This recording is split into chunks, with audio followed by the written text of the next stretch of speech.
All right, so you are paying on time, you are keeping your balances low, and you're doing everything right. Your score, though, still feels stuck and you can't figure out why. One of the most overlooked factors in your FICO score might be this reason. It's called your credit mix, and we're going to break it down. So I'm Jordan. Welcome to Credit Able Jordan. Hit that subscribe button. Let's get into it. So your credit mix is the variety of different account types on your credit report, and it makes up 10% of your FICO score, used by 90% of the lenders.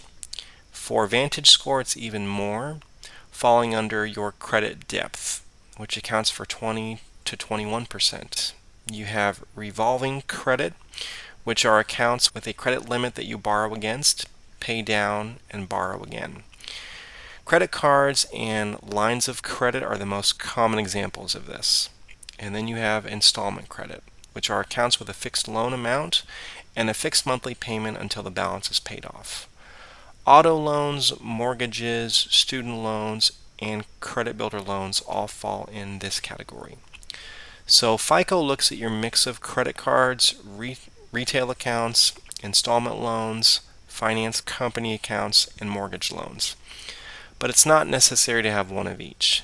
The key is that you need to demonstrate that you can manage more than one responsibly. Here's why lenders care about this. Making a fixed payment each month is considered more challenging than having the flexibility to vary your payment on a revolving account. Showing you can meet a fixed financial obligation signals that you're a lower risk borrower. Now, credit mix matters more when the rest of your profile is thin. If you only have a few cards and nothing else, adding an installment loan can create a noticeable score bump.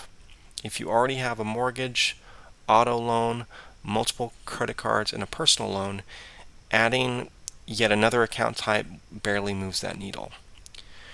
Credit mix is worth roughly 33 to 85 points, and that will depend on your overall profile. If you're sitting at a 640 and you want to hit up to 700 for a mortgage approval, then those points can make or break your application.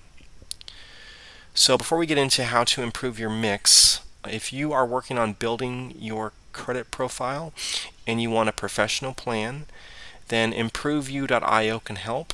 And if any business funding is on your radar as well, I've got links for that too.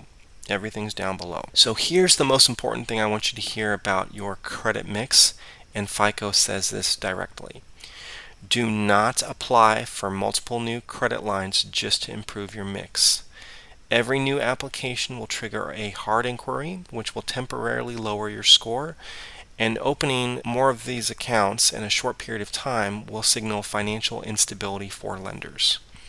What you should do instead: let your credit mix just develop naturally as you pursue accounts you actually need. If you only have credit cards right now, then a credit builder loan like the Self Visa adds an installment account without taking on any real debt.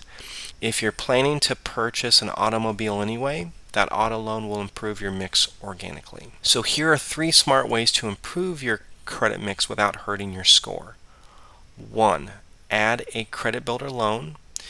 If you only have revolving accounts, then a credit builder loan from a self or a local credit union adds an installment account with low risk. It pairs a secured card with a loan specifically for this purpose. 2. You want to keep your existing accounts open and active. The age and the variety of accounts you already have will contribute on your mix. Closing old cards doesn't just hurt your history length, it reduces your mix too.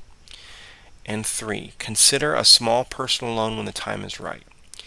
If you have a legitimate need for a personal loan, a home improvement, a medical bill, that loan adds installment credit in a way that serves real financial purpose.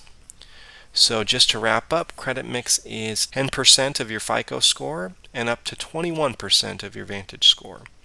It rewards having both revolving and installment accounts managed responsibly, and the smartest way to improve it is just to let it build naturally. Don't chase it with unnecessary applications.